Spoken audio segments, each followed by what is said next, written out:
توحید کو بلند کیا، محنت و مزدوری کر کے شہروں کا رخ نہیں کیا، حالانکہ بہت بڑے عالم تھے، بہت بڑے عالم تھے، لیکن شہروں کا رخ نہیں کیا، وہیں پر بیٹھ کر اپنے علاقوں میں توحید کا جال بچھا دیا، گاؤں گاؤں بستی بستی میں انہوں نے توحید کو عام کر دیا۔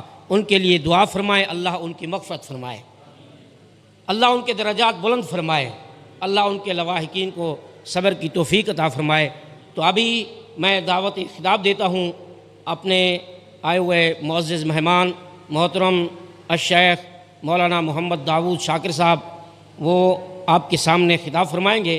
اس سے پہلے ایک چھوٹا سا اعلان ہے، آپ سب حضرات جو ہے غور سے سنیں اور اس کو جو ہے عام بھی کریں، ساتھیوں کو بھی بتائیں۔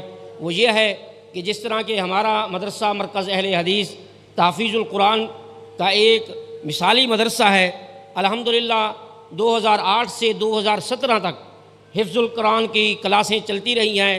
اللہ کے فضل سے ہمارے یہاں سے جو بچے جنہوں نے حفظ کیا، جنہوں نے 5 پارے پڑھے، 15 پارے پڑھے، 10 پارے پڑھے، اللہ کے فضل سے وہ مثالی ہیں۔ آج بھی جہاں پر بھی وہ پڑھ رہے ہیں، پوری پیارے رسول کی پیاری دعائیں ان کو یاد ہوتی تھیں، پیارے رسول کی پیاری دعائیں۔ میں اس اساتذہ سے بھی یہی کہتا تھا کہ دیکھو، قرآن کا حافظ ہونا بہت بڑی سعادت ہے، عالم ہونا اس سے بڑی سعادت ہے، لیکن جو بچہ ہمارے پاس 2 دن بھی آئے کچھ نہ کچھ سیکھ کے جائے، کچھ نہ کچھ سیکھ کے جائے۔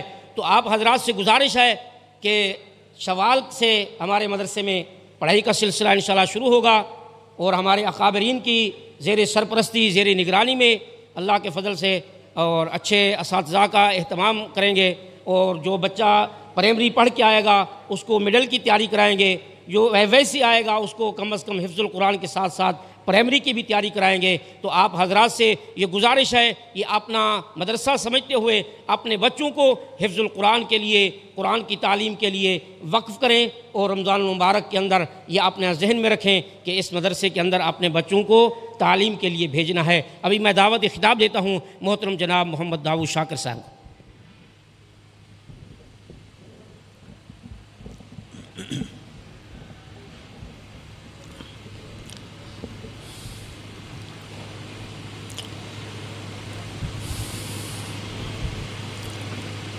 إن الحمد لله نحمده ونستعينه ونستغفره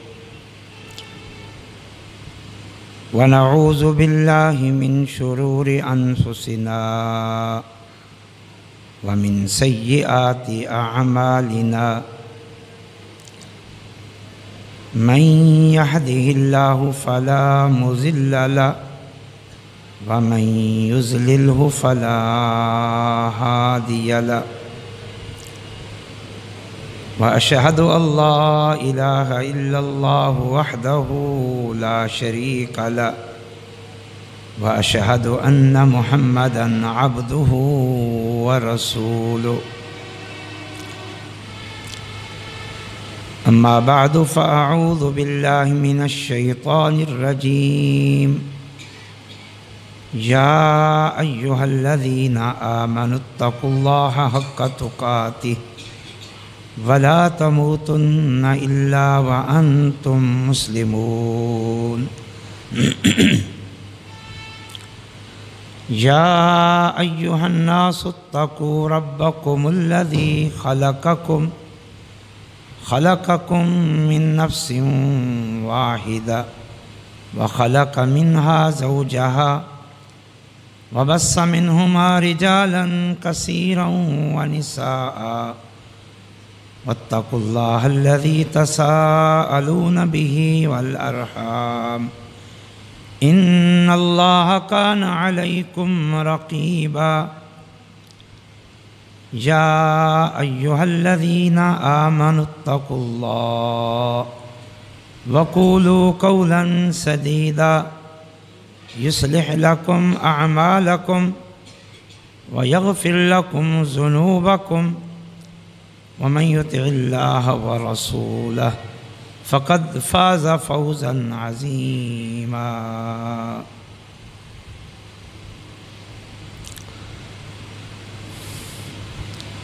آج کا سب سے اہم خطاب آپ سن چکے، اور اس کے بعد کا اہم خطاب آپ سنیں گے۔ میں بھی چند گزارشات آپ کے سامنے عرض کرنا چاہتا ہوں۔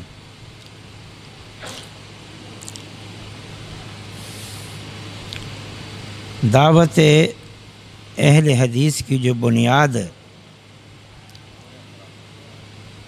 وہ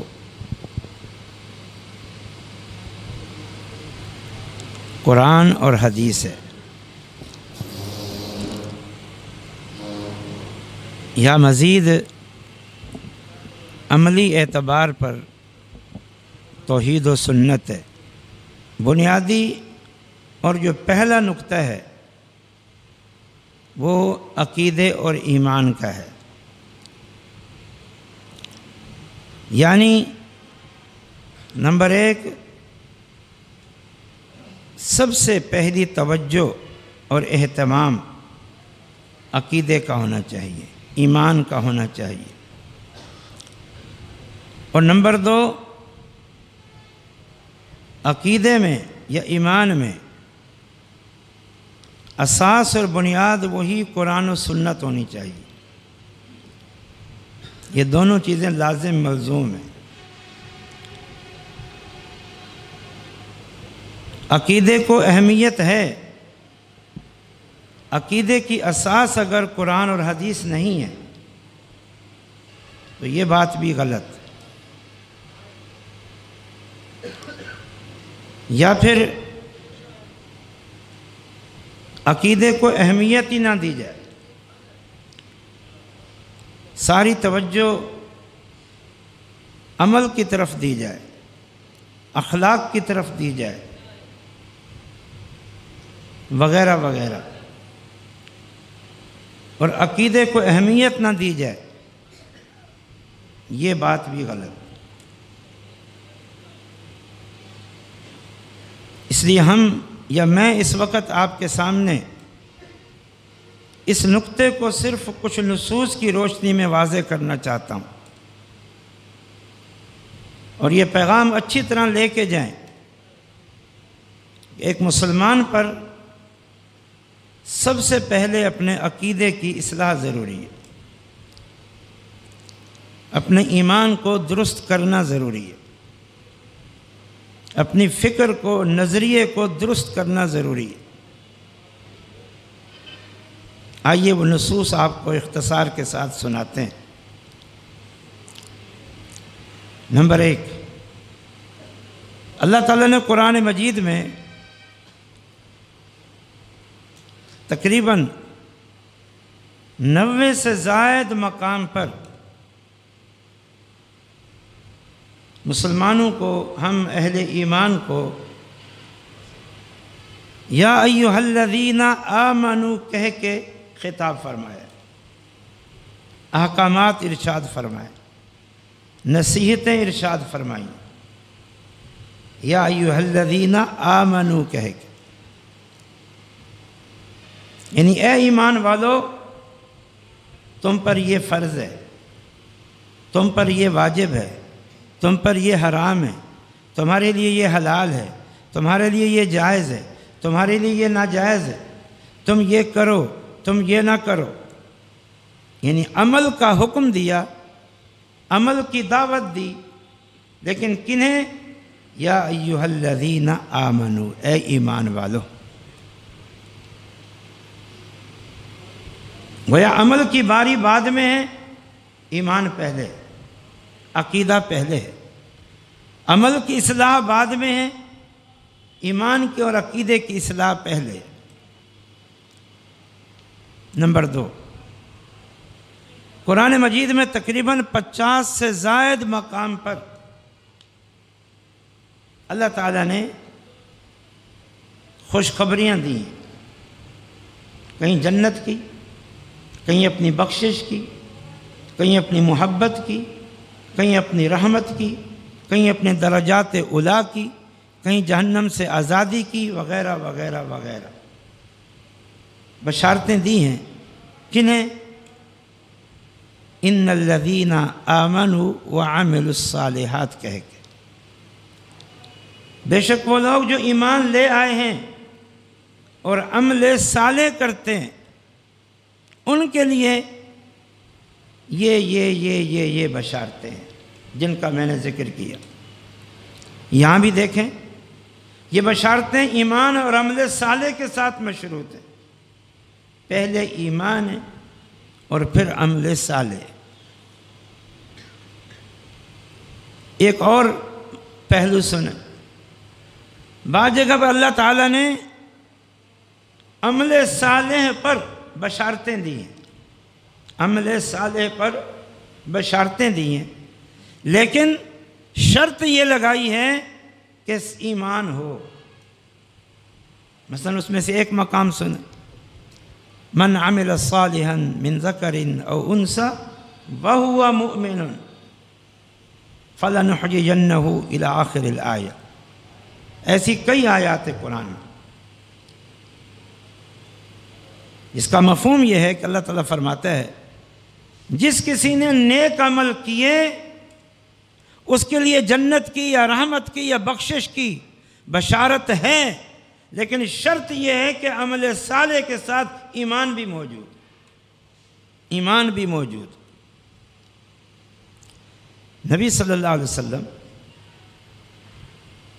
نے سب سے پہلی جو بات امت کے سامنے رکھی، حالانکہ وہ قوم شرک اور کفر کے ساتھ ہر بیماری میں گھری ہوئی تھی، عرب کا علاقہ ہر بیماری کا، ہر کفر اور شرک کے ساتھ ہر گناہ کا ایک مرکز تھا، لیکن جو بات اللہ کے رسول نے اس قوم کے سامنے پہلی رکھی وہ ایمان کی تھی، وہ عقیدے کی تھی، عمل صالح کی نہیں تھی۔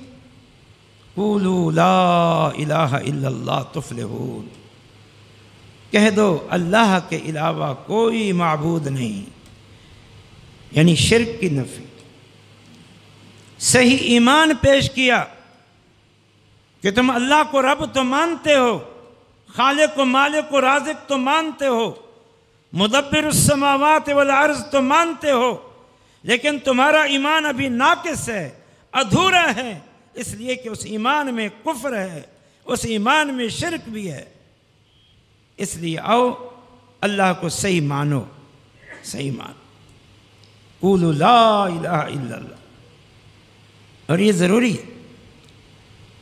اللہ تعالیٰ نے ایک مقام پر اسی نقطے کو بڑے زبردست انداز میں سمجھایا، ان الذین آمنوا ولم يلبسوا ایمانہم بظلم اولئک لہم الامن وہم مہتدون۔ فرمایا یاد رکھو، بے شک وہ لوگ جو ایمان لے آتے ہیں، یعنی ایمان قبول کرتے ہیں کہ ہم مومن ہیں، ہم شریعت کو مانتے ہیں، ہم محمد صلی اللہ علیہ وسلم کو نبی اور رسول مانتے ہیں، ہم اللہ کی شریعت کو مانتے ہیں، یہ ایمان لانے کا ایک ظاہری معنی ہے۔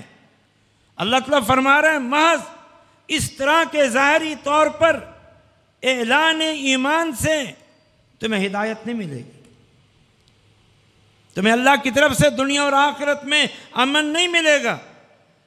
ہدایت اور امن تب ملے گا اس ایمان اور اسلام کے اقرار کے ساتھ ساتھ اپنے ایمان کو وَلَمْ يَلْبِسُوا ایمانہم بِظُلْمٍ، اپنے ایمان کو شرک کی ہر ملاوٹ سے اور ذرا سی آمیزش سے بھی پاک کرو۔ اگر نہ اتنا کہہ دیا جاتا ان الذین آمنوا، بس آگے ان کے لیے لہم الامن وہم مہتدون، ان کے لیے امن ہے اور ہدایت ہے۔ بس اللہ کو مان لیں، رسول کو مان لیں، شریعت کو مان لیں، بس یہی ایمان ہے اور اسی پر ہدایت ہے اور اسی پر امن ہے۔ نہیں، فرمایا ایمان اس ظاہری اقرار کے ساتھ ساتھ ایسا ہو کہ وہ شرک کی آمیزش سے پاک ہو۔ یہ ضروری، بہت ضروری۔ اس طرف توجہ نہیں ہے۔ باپ دادا سے جو عقیدہ، نظریہ، فکر چلا آ رہا ہے قوم اسی پر قائم ہے، ایمان تک کو سمجھنے کے لیے تیار نہیں۔ اگر عقیدے کی اہمیت ہے ہر مذہبی شخص میں عقیدے کی اہمیت ہے، ہر مذہبی شخص میں، چاہے وہ کسی مسلک اور مکتبہ فکر سے تعلق رکھتا ہو، ہر مذہبی شخص میں عقیدے کی اہمیت ہے۔ لیکن میں نے جیسے شروع میں عرض کیا، عقیدے کو اہمیت اور اولیت دینے کے ساتھ ساتھ یہ ضروری ہے اس عقیدے کی بنیاد بھی کتاب و سنت ہو۔ اگر عمل کی، عبادت کی، اخلاق کی، احکامات کی، تہذیب و تمدن کی اساس، بنیاد، ماخذ اور مصدر قرآن و حدیث سے سنت رسول ہے، تو عقیدے کا معاملہ تو اس سے بڑھ کر ہے۔ اس کی اساس اور بنیاد، ماخذ اور مصدر بالاولیٰ قرآن و حدیث ہونی چاہیے۔ لیکن عمل میں لوگ پھر بھی کچھ نہ کچھ سنت کی بات کر لیتے ہیں، قرآن و حدیث کی بات کر لیتے ہیں، تہذیب و تمدن میں اور اخلاق میں، احکامات میں بھی کچھ نہ کچھ قرآن و حدیث کی بات کر لیتے ہیں۔ لیکن عقیدہ اہمیت ہے، لیکن جو عقیدے کی اساس ہونی چاہیے تھی قرآن و حدیث، اس کو ماننے کے لیے تیار نہیں ہے۔ بھائی باپ دادا کا جو عقیدہ ہے ہم تو اس کو چھوڑنے کے لیے تیار نہیں ہیں، والعیاذ باللہ۔ ایک مسلمان کو زیب دیتے، یہ شیطانی اصول گھڑا ہوا ہے، شیطانی اصول۔ میں اس کو ہمیشہ شیطانی اصول کہتا ہوں کہ اپنا عقیدہ چھوڑو نہ اور دوسروں کے عقیدے کو چھیڑو نہ، یہ شیطانی اصول۔ عقیدے کی اساس قرآن و حدیث ہے، اپنے عقیدے کو قرآن و حدیث پہ پیش کرو، صحیح ہے تو قبول کرو، نہیں ہے تو چھوڑ دو۔ اگر معاشرے میں بدعقیدگی ہے، کفر ہے اور شرک ہے، گمراہی ہے، تو لوگوں کو سمجھاؤ، دین کی دعوت دو۔ اگر عقیدے کی اصلاح امر بالمعروف اور نہی عن المنکر نہیں ہے، اگر عقیدے کی اصلاح دعوت دین نہیں ہے، تو پھر کوئی چیز امر بالمعروف اور نہی عن المنکر نہیں ہے، پھر کوئی چیز دعوت دین نہیں۔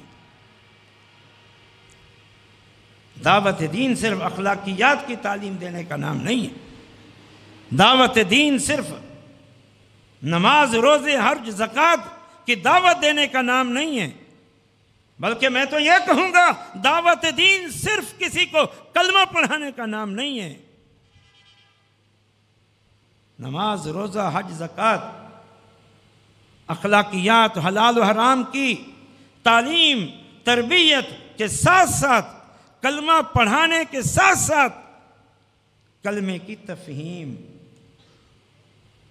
کلمے کی تفسیر، کلمے کا معنی اور مفہوم لوگوں کو بتانا، اور جو خرابیاں ہیں کلمے کے منافی، توحید کے منافی، ایمان کے منافی، ان کی نشاندہی کر کے تو عقیدے کی بڑی اہمیت، اتنی بڑی اہمیت ہے۔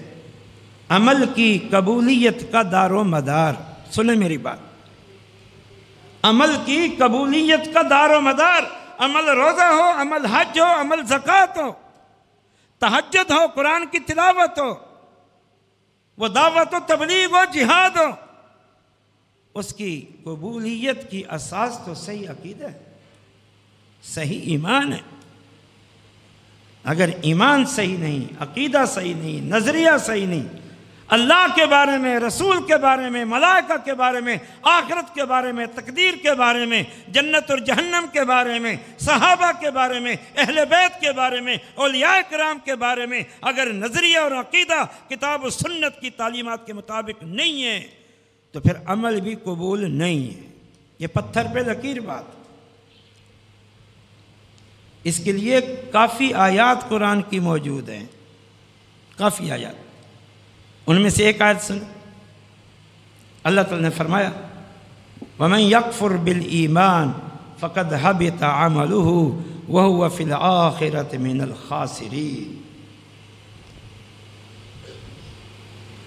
جس کسی نے ایمان کے ساتھ کفر کیا، ایمان کے ساتھ کفر کیا، یعنی ایمان لا کے کفر کیا، ایمان قبول کر کے پھر کفر کیا، فقد حبط عملہ، اللہ تعالیٰ فرماتا ہے اس کے سارے عمل برباد ہو گئے،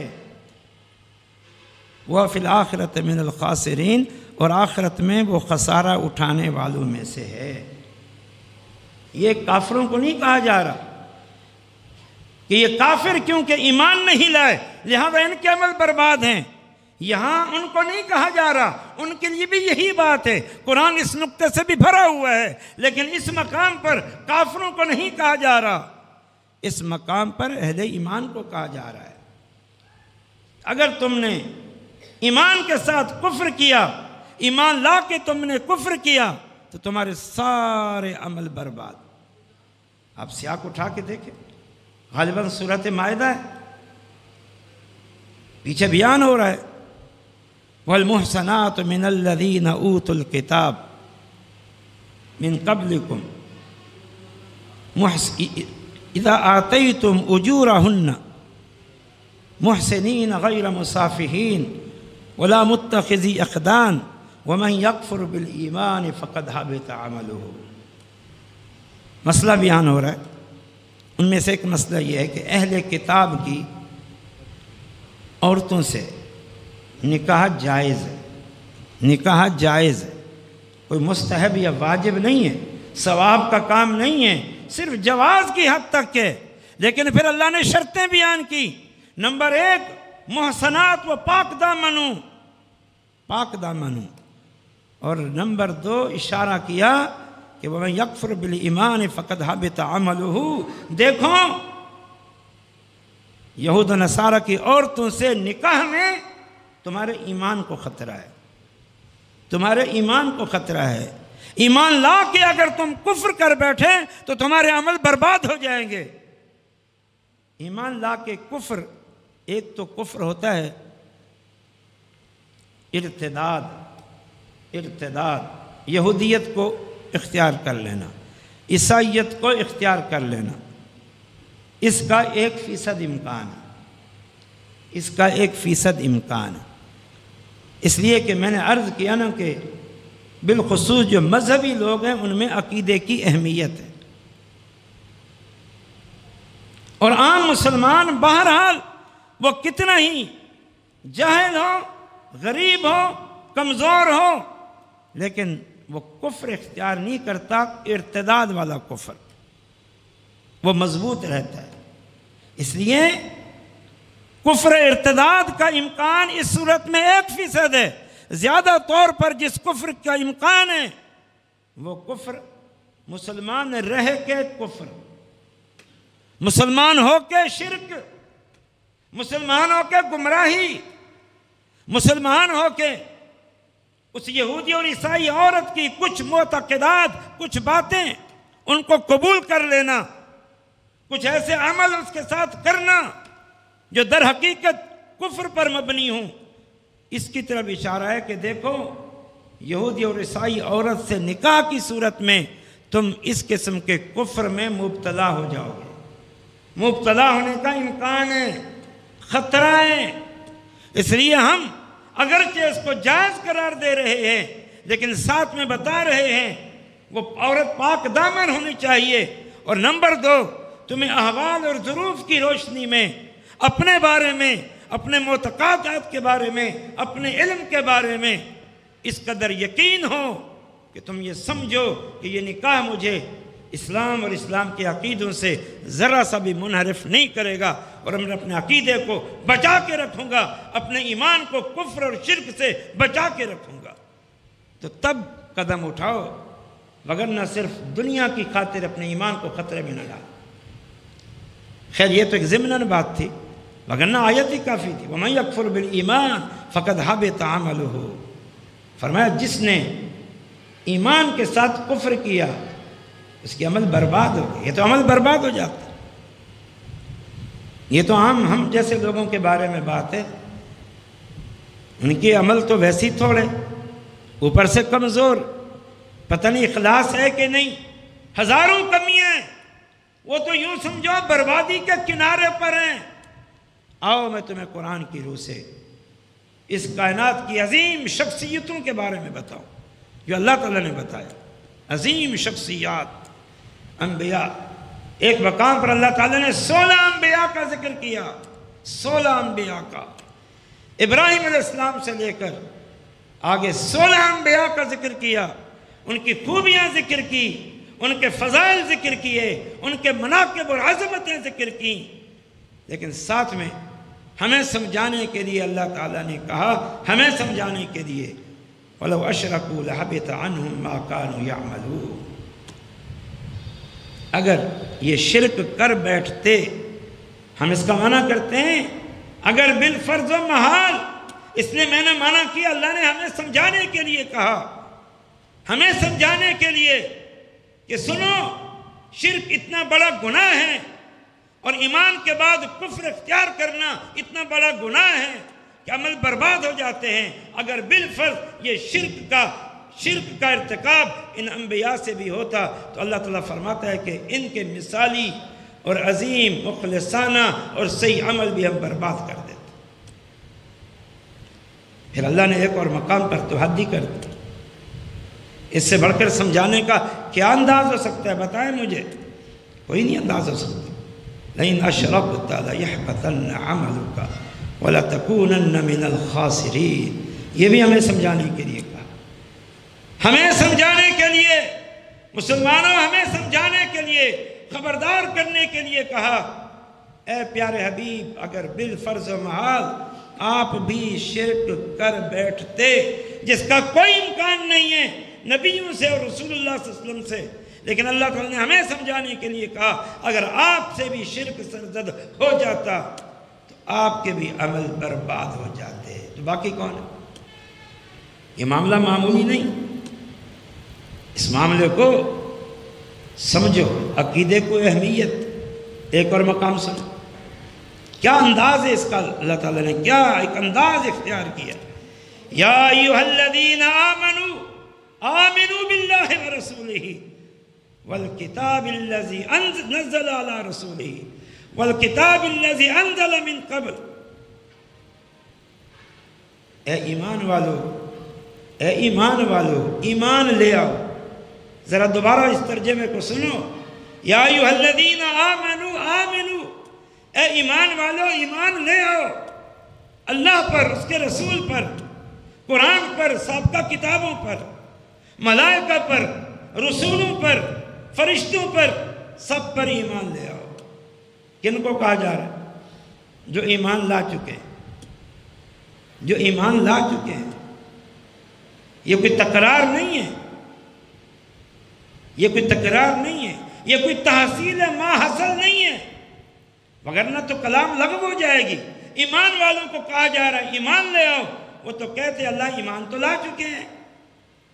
کہا یہ جا رہا ہے نمبر 1 اپنے ایمان کو صحیح کرو، چیک کرو اپنے ایمان کو، کہیں صرف ظاہری حد تک تو نہیں، کہیں کسی پہلو سے کوئی کفر تو نہیں ہے، کوئی شرک تو نہیں ہے، کہیں گمراہی کا پہلو تو نہیں ہے، کہیں انکار تو نہیں ہے، کہیں یہود و نصارہ کی عقیدہ کی آمیزش تو نہیں ہے۔ ایمان لے آؤ۔ یہ تو یہود و نصارہ اور ہندوانہ عقائد کی آمیزش، اس کا کیا تصور ہے؟ وہ بھی عقیدے میں۔ یہاں تو اللہ تعالیٰ کو اتنا سا بھی برداشت نہ ہوا کہ عبداللہ بن سلام اسلام لے آئے، ایمان لے آئے، پکے سچے مومن بن گئے، ان کے ساتھ بہت سارے لوگ مسلمان ہو گئے، یہودیوں کے عالم تھے۔ ایک ذرا سا نقص ان میں تھا، ہفتے کا دن جب آتا، ہفتے کا دن، تو ان کی ایک طبیعت میں وہ کیفیت پیدا ہو جاتی جب یہودیت میں ہفتے کے دن کی محبت کی وجہ سے ایک کیفیت ہوتی تھی۔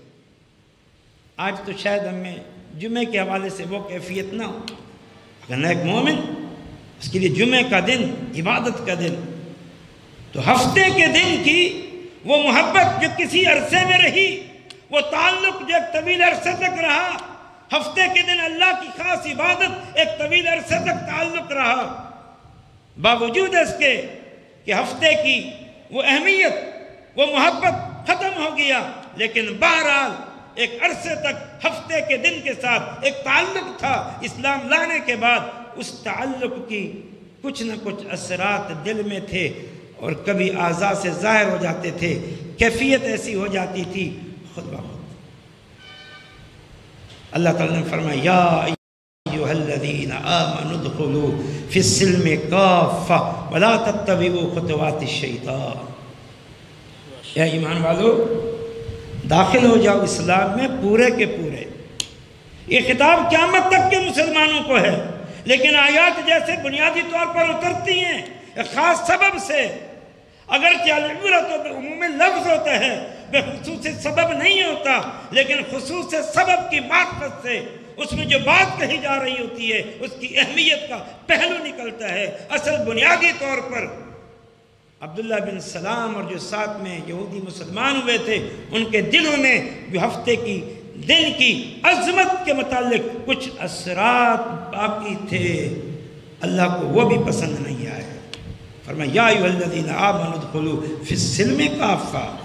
اور یہاں پہ ایک مسلمان وہ یہودوانہ ہندوانہ عقائد کو لے، ادھر ادھر سے عقائد کو لے۔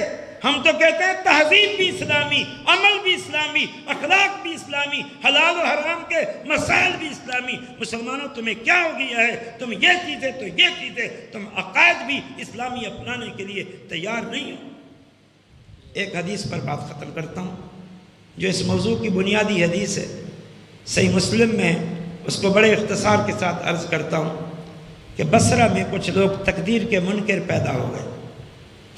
تقدیر ایمان کے ارکان میں سے آخری رکن ہے۔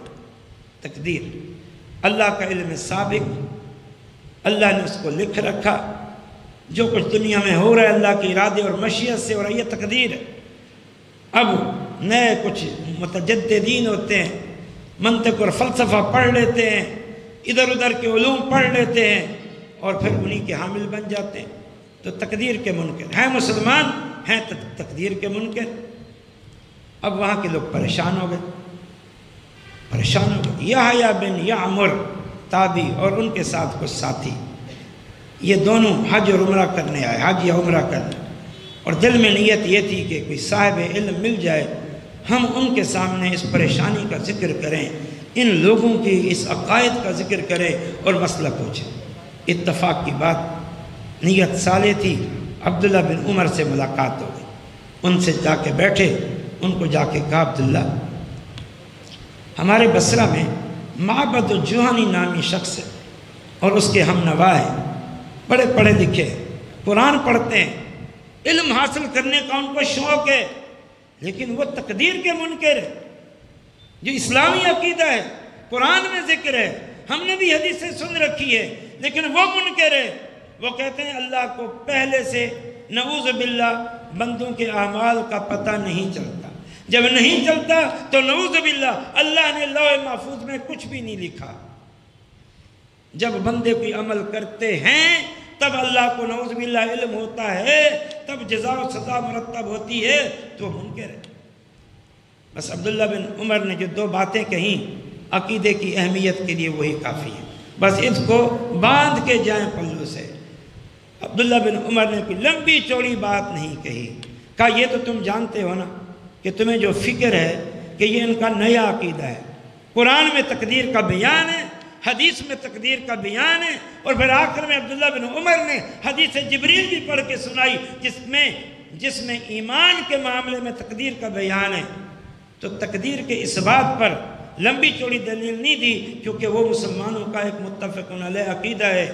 اتنا کہا جا کے انہیں کہہ دو کہ انہم براء منی و انی براء منہم، جا کے کہہ دو مجھ عبداللہ کا جو صحابی رسول ہوں پیغام دے دو کہ میں تم سے بری ہوں، بیزار ہوں، لا تعلق ہوں، اور انہیں یہ بھی کہہ دو تم بھی مجھ سے لا تعلق ہو، بری اور بیزار ہو۔ نہ میرا تم سے کوئی تعلق ہے، نہ تمہارا مجھ سے کوئی تعلق ہے۔